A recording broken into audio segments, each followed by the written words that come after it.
Okay. Welcome. Good morning to San Gabriel Unitarian Universalist Fellowship. Our mission is to welcome all, promote personal and spiritual growth, and work for a just, peaceful, and sustainable world. My name is Pam Hibbard, and I'm a proud member of San Gabriel UU. I'd like to welcome you with the words of Jeff May. Come, gather, not into a common space, sharing a physical closeness we long for, precluded by wise choice, but come and gather into this common time and common space. We need to be together. We yearn for connection. We hunger for the familiar faces of friends, the sound of shared voices proclaiming who we are, where we are going, that which resonates with our hopes, our dreams, and our values. Come, gather. We are here in this space made of all spaces, and we share our becoming at this moment. Today, we will be hearing a sermon by Snead. It is our tradition to light a chalice as the symbol of our faith. Our chalice lighter today is Woody Hibbard. Here we go. Good morning and welcome. A few thoughts as we light our chalice from Maureen Killeran. In these hard times, let us look first to the response of love. In the midst of challenge, may our chalice flame bear witness to the inherent worth and dignity of every human being. In the midst of uncertainty, may our chalice be a beacon of encouragement, that our values may guide our choices. Let us look first to the response of love. Greetings to all of you who have tuned in by Zoom today for this service at San Gabriel Unitarian Universalist Fellowship. My name is Snead, and I'm grateful to be asked to again to speak to you today, to share some thoughts here as we move into this new year. I'm mindful that we recently celebrated Martin Luther King Day, and in that time we found ourselves, I think, wondering about the challenges that we are facing today to establish what he called the beloved community. For us, in this tradition, we have 7 principles that we think are part of establishing that beloved community. And we are very mindful today, at least I am, that not everyone in our community or in our state, or certainly not in our nation or the world, shares these principles, this vision about establishing what King called the beloved community.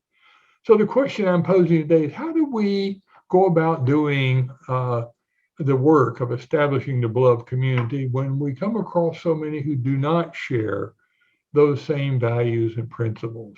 That seems to be the challenge that many of us are facing as we continue to try to work as fulfilling these moral visions and principles today. I want to suggest to you this morning that, we will be encountering many folks who are very opinionated, and some are very narrow-minded, unlike all of us, of course. But they firmly believe, they know what will make America great again. So how do we deal with them? How are we going to contend with folks who have sharply different ideas than we do about the kind of world that they want to live in and to create? So today I'd like to share with you what I might call a little wisdom in how we might go about this work. Today, the service begins with a hymn. I selected this because of the pastor, Harry Emerson Fosdick, who wrote this hymn back in the late 1920s for his Riverside Church in New York City. He understood perfectly well that to be about the task of developing the world around love and justice and equity and peace, we must have a lot of wisdom and a lot of courage. So let's sing this together today as we start this service.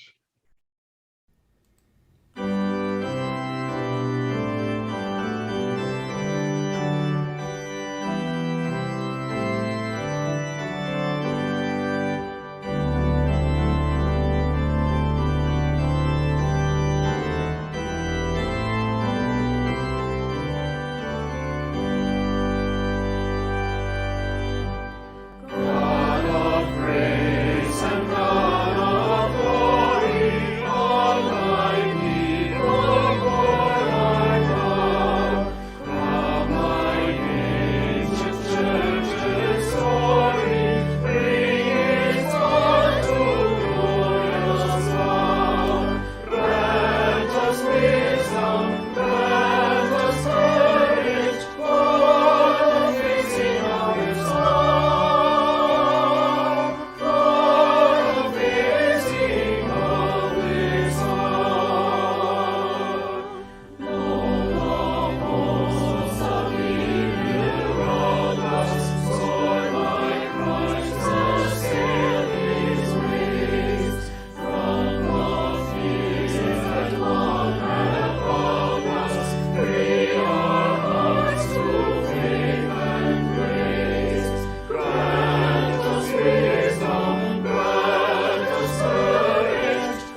Please join me as we say our affirmation together.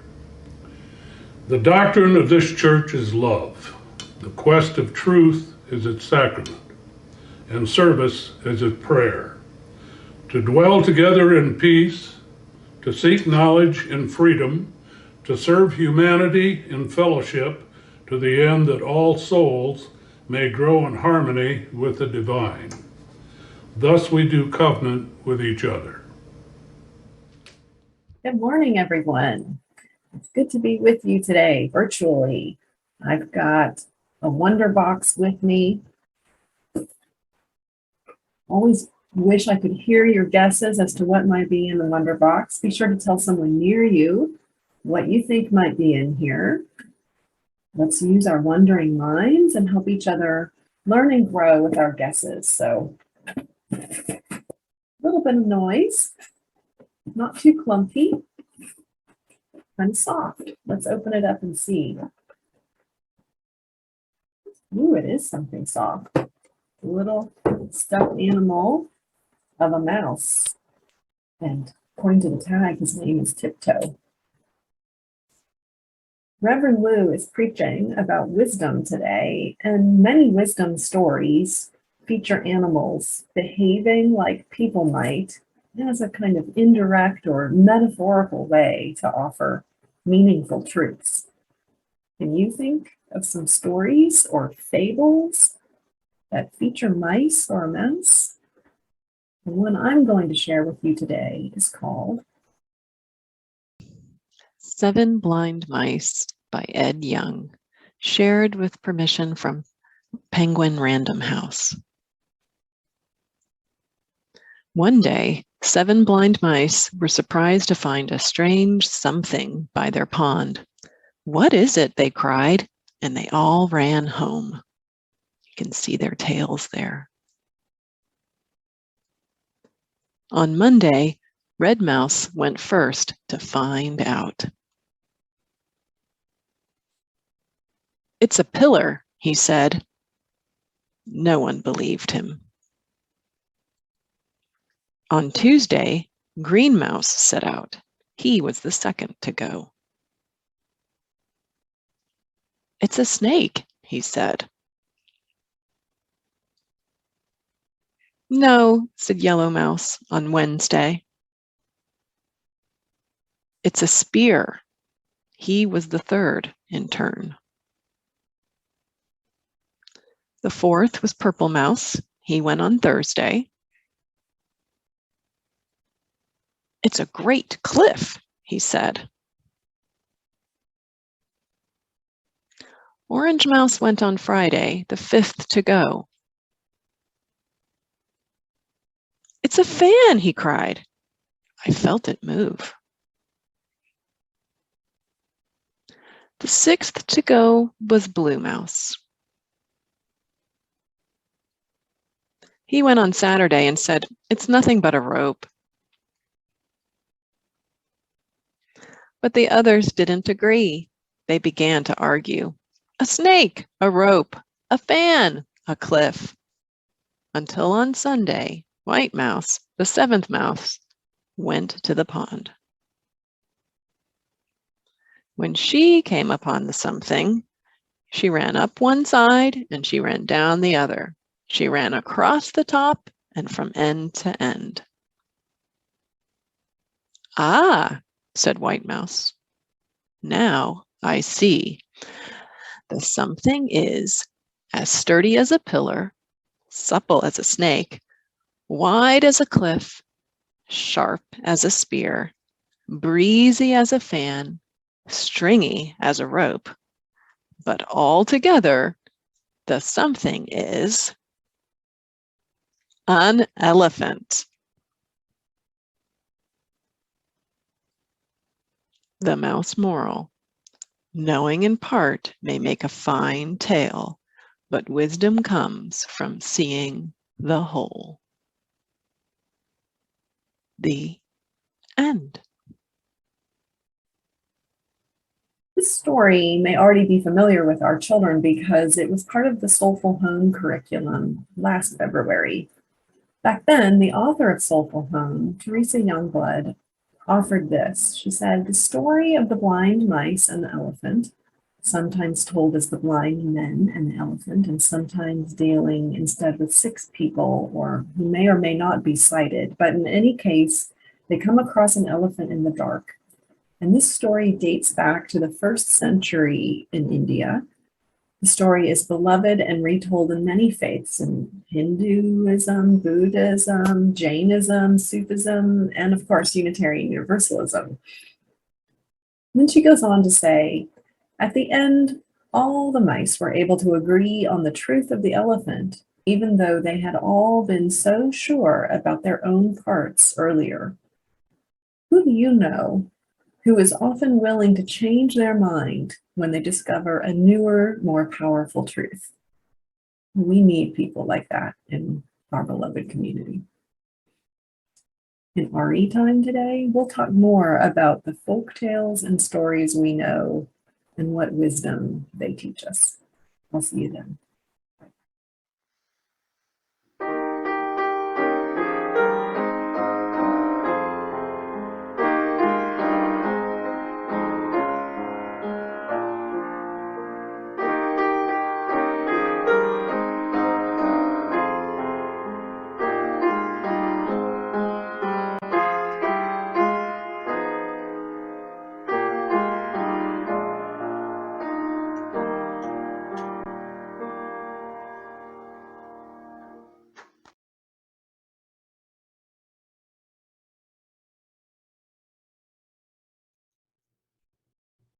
One of the benefits, I believe, that comes with old age is the accumulation of wisdom gained from simply living years on end, or at least it should be. Those of us who have crept up on what we might call our life expectancy are often the first to acknowledge that life itself is a great teacher. We usually come to this conclusion because we have suffered through maybe countless mistakes in our youth, and we have had to face and learn from a lot of our disappointments and our failures. Idealism, of course, is usually found among the young, while realism often comes with aging. And wisdom is what we might call this repository of collective survival experiences that really helps us to avoid being eaten by the lions and the crocodiles as we traverse through the jungles of life. Wisdom is a term that has often been given to thinking and decision and even actions based on experience and knowledge and common sense that leads really to healthy and productive living. Across the ages and in many cultures, wisdom is associated with the attributes like unbiased judgment, compassion, experiential self-knowledge, and the virtues of ethics and benevolence. The value of wisdom can be traced back into the ancient world and even to some of the world's great religions. The Hebrew sacred text, what we might call the Old Testament, actually has a whole section that's referred to as the wisdom literature. We know them as the books of Ecclesiastes and Proverbs, Job, the Song of Solomon, and even some of the Psalms are part of that wisdom collection. That part of the Bible, strangely enough, has only a few very oblique references to God at all. And it praises the gift of wisdom as though God gave these ability of wisdom for one generation to use to the next for the benefit of humanity. We may have heard versions of pieces of wisdom that can be found there in these wisdom sayings in Scripture. We may not even recognize where they've come from, but you may have heard some of them. For instance, when you are convinced that you are right, don't be surprised if you fall flat on your face. Here's a piece of wisdom. One of those is wealth hastily gained will quickly dwindle, while those who gather little by little will increase it. I bet you thought Warren Buffett said that. Don't respond to the words of fools with your own foolish words, or you will become as foolish as they are. Somebody should have mentioned that to Rudy Giuliani back at the end of 2020. Here's one. Gossip goes about telling secrets, but the one who is trustworthy keeps a confidence. I like this one. It is better to have a dinner with just vegetables than to eat steak where there's hatred. I found myself looking at some of these and remembering them fondly.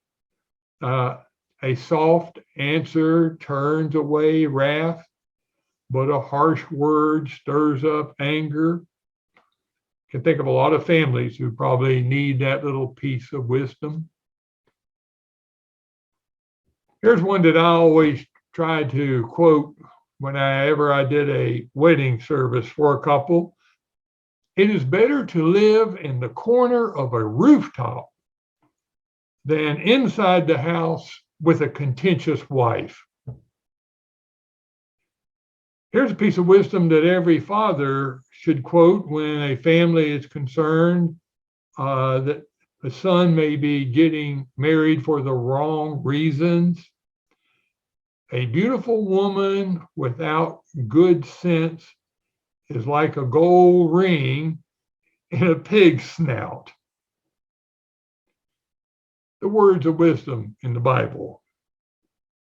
My favorite, I think, here in recent years has been the one that my wife has actually finally embraced. Gray hair is a crown of glory that is gained in a righteous life. Wisdom is actually pretty easy to embrace, I think most of us realize, because it usually evokes a widespread confirmation. We want to say, yeah. I remember one Sunday in the church I served during the Joys and Concerns, one of my members stood up and he pulled a Bible out of the pew rack and he quickly opened it and said, I want to share this word from Scripture this morning. And he read where it says in the wisdom literature, he who finds a good wife knows he has obtained the favor of God. And he said, as he put his hand on the shoulders of his wife sitting next to them, I've discovered that wisdom.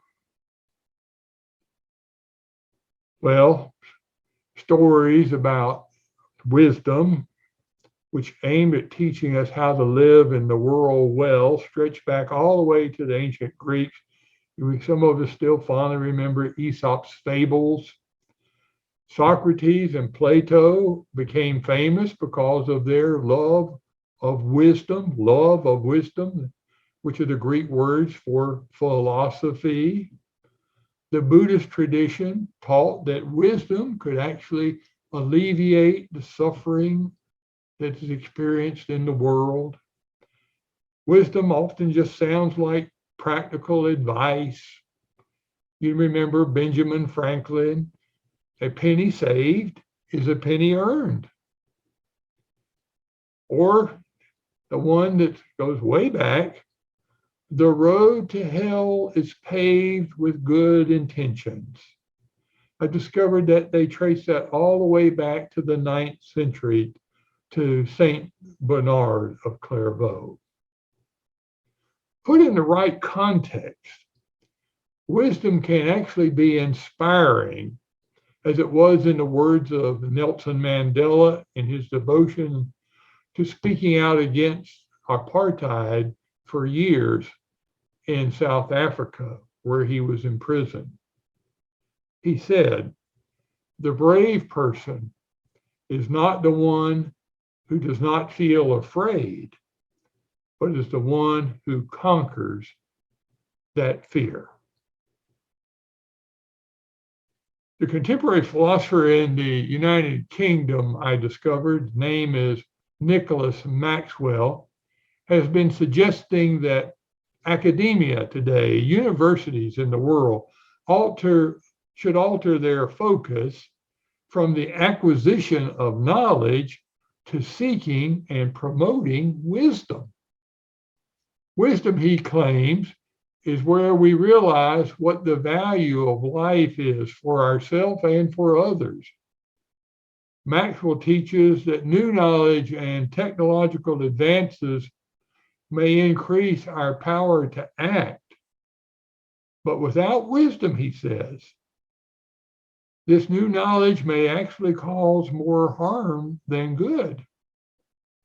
He argues that the pursuit of knowledge is indeed valuable and good, but it should be considered as part of a broader task of improving wisdom.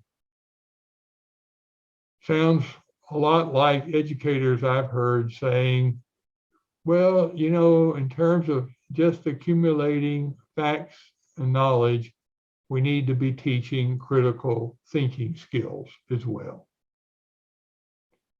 Many of us seem to fail to recognize that the development of wisdom always serves what is good for not only individuals, but for the good of the entire community.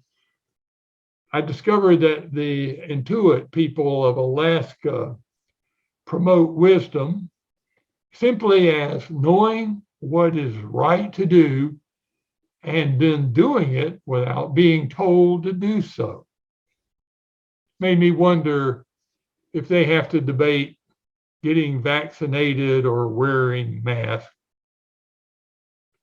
Within wisdom, there's this ability to affirm sometimes what may seem like two opposing or contrasting perspectives on an issue. The value, wisdom says, is to hold sometimes these in tension together, what may appear to be contradictory truths. I read recently that Bill Gates was invited to give a speech to the world's richest people in Davos, Switzerland, where they sometimes meet, discuss world issues in terms of wealth. I know that Bill Gates knew full well that Adam Smith, the father of capitalism, was most often quoted with this economic truism, where Adam Smith said, "It is not from the benevolence of the butcher, the brewer, or the baker that we expect our dinner, but with regard to our own self-interest." But Gates started his speech this way by quoting Adam Smith, the same father of capitalism. "However selfish a person may be supposed, there are evidently some principles in our nature which interest us in the fortune of others and render their happiness necessary to us, though we derive nothing from it except the pleasure of seeing it." Wisdom usually takes the long view in life and seeks good results and human behavior. Maybe that's why we appreciate wisdom. Wisdom teaches that good intentions are simply the motivation and starting point for ethical and virtuous behavior, but it usually takes sustained commitment and dedication and effort for good intentions to produce good fruit. Every one of us who's ever made a New Year resolution probably knows this. Martin Luther King noted in his work to bring an end to racial injustice in America that people, he said, with good intentions but with limited understanding are more dangerous than people with total ill will. What do you think he meant by that statement? In a speech at Stanford University in 1967, just a little over 10 years after he had declared that the old man segregation was on his deathbed, Dr. King noted that, he said, we must see the struggle today is much more difficult. It's more difficult today because we are struggling now for genuine equality. It's much easier, he said, to integrate a lunch counter than to guarantee a livable income or a good, solid job. It's much easier to guarantee the right to vote than it is to guarantee the right to live in sanitary, decent housing conditions. It's much easier to integrate a public park than to make genuine, quality, integrated education a reality. And so today we are struggling for something which says we demand genuine equality. Have you ever seen wisdom at work? I recall sitting in a church board meeting years ago when I was a young pastor serving a large church in Dallas.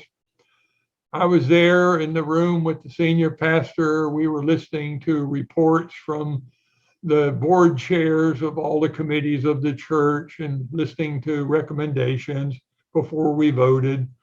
The chairperson of the Outreach Mission Committee was sharing a report that they had heard, a request from the director of medical services for the Presbyterian Hospital in Dallas.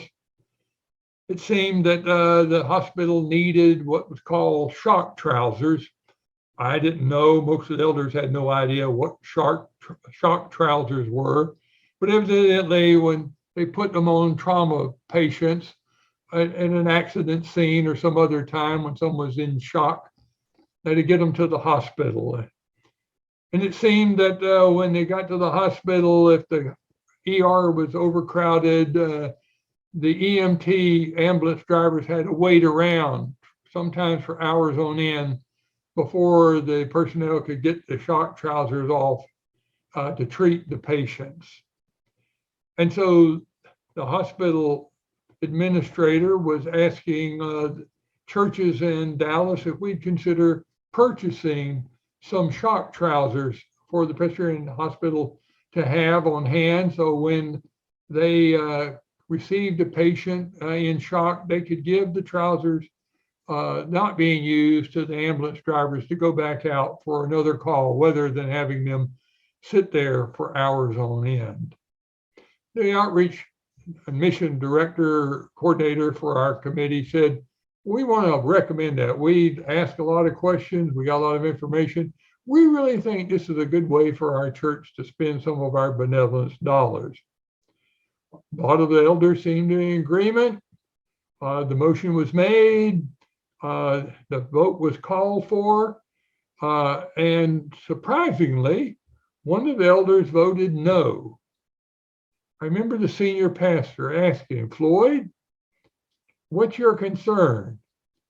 And Floyd said simply, I really believe that charity begins at home. And I serve on the board of our little neighborhood hospital right down the street from our church. And our church has never given this little neighborhood hospital a dime. I have a problem us spending money on shock trousers for the Presbyterian hospital who's got more money than God, and I can't be a part of this. When the vote was taken, his lone vote was against the motion. He got up from the table, he picked up his papers, and he headed for the door. I remember the senior pastor asking, Floyd, where are you going? And Floyd said, I can't be a part of this decision-making body when we're doing something I don't believe in. There was a stunned silence in the room. And then Alan, one of the other elders, got up and he quickly went to the door and got in front of Floyd, and he put his hand on Floyd's shoulder and said to him, Floyd, you know, we're just trying to do what we think is right and good for our church. But if this, decision means we lose you, it's more important to me to have you as a part of this church and this body than it is for us to provide some equipment for the hospital. If you want, I will make a motion to rescind that motion so we can talk about this more and make a better decision. But I want you to stay at this meeting. We need you. Whereupon I remember Floyd going and sitting back down at his seat. Alan asked him, do you want me to make that motion? Floyd shook his head, said, no, it's not necessary. We went on with the meeting. Afterwards, I heard the mission outreach chairman saying to Floyd, why don't you bring us a recommendation to help fund some of the projects at our local neighborhood hospital? We can do that. I also remember the senior pastor chasing Alan down in the hallway to thank him for his intervention into that conflicted situation. Wisdom. I didn't know anything about Alan before that meeting that night, other than he was the president and CEO of a large corporation that was headquartered in Dallas. I discovered that evening, however, by observing Alan addressing Floyd, what wisdom looks like. There was no need for a moment of prayer. We didn't ask for God's help, but wisdom was already there. So I'm asking today, how can we employ some wisdom in our own anxious times, assuming that we will ever get beyond this current weariness of dealing with the COVID pandemic? In a nation where there's now so many expressing white grievances about the losses of privilege and power granted to a white racial identity, so many exhibiting fears about the browning of America, we may want to encourage more of our fellow citizens to travel, to get out into the world, to be with people not like them. All the travel hosts I've noticed watching PBS these days have been offering this bit of cultural wisdom that they say came from the humorous Mark Twain. Travel is fatal to bigotry, prejudice, and narrow-mindedness. Do you know why? It's because wisdom is often there waiting to be found. May it be so for us as we use wisdom today. Join us in singing When Our Heart is in a Holy Place.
As our service comes to a close today, a few parting words. That which is worthy of doing, create with your hands. That which is worthy of repeating, speak with a clear voice. That which is worthy of remembering, hold in your hearts. And that which is worthy of living, go and live it now with love.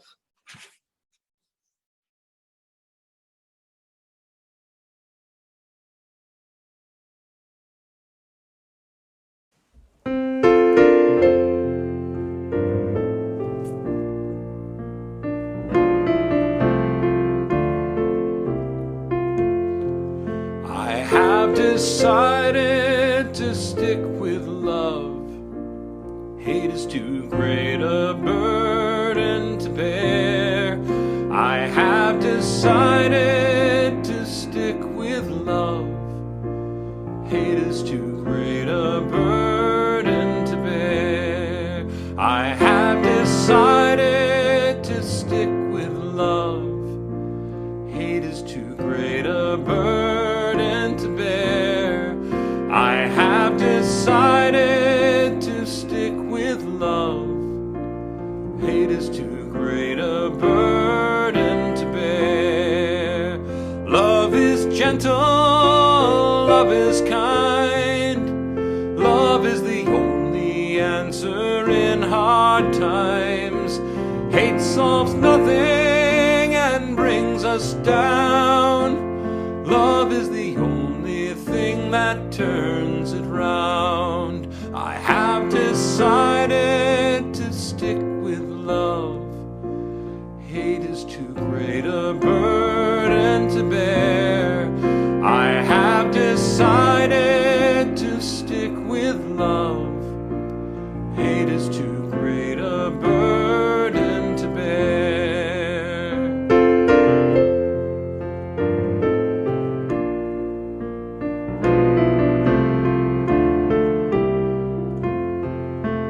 Dream of love, dream with your heart.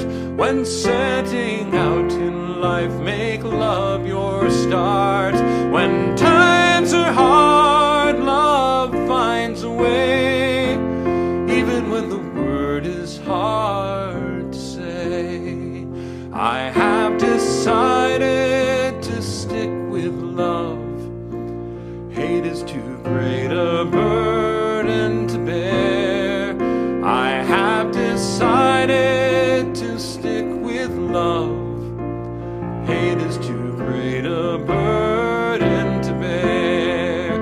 I have decided to stick with love.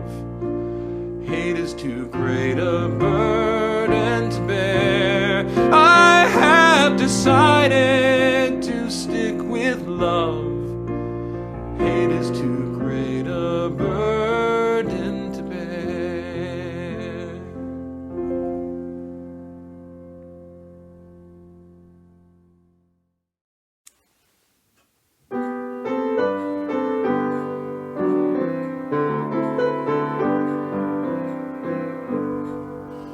Love will guide us, peace has tried us,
Lord, broaden